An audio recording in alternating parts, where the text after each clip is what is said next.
কেউ যদি চরমুনাই আর জামাতকে ছাড়া ভোট দেয় তাহলে সে কাফের হয়ে যাবে।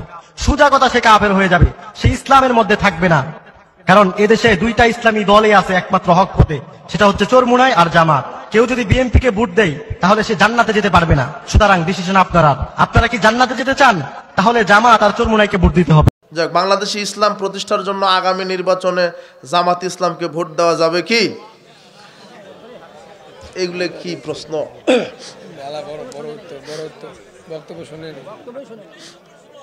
শোনেন, জামাত ইসলাম হোক আর যেই হোক, এই প্রচলিত ভোট পদ্ধতি এটা হলো হারাম। কথা বুঝেছেন? আর এই দল কি আশ্চর্য কথা, যদি জামাত ইসলাম, হ্যাঁ এদের লক্ষ্য উদ্দেশ্য ঠিক আছে, কিন্তু এই যে মানহাজ বললাম, মানহাজটা ঠিক নাই। শোনেন, লিখে রাখেন, ইসলাম প্রতিষ্ঠিত হবে ইসলামের তরিকায়। ইহুদি খ্রিস্টানের কোনো পদ্ধতিতে কোশ্চেন কেন বাংলার জমিন ইসলাম কায়েম হবে না। কথা বুঝেছেন? অসম্ভব।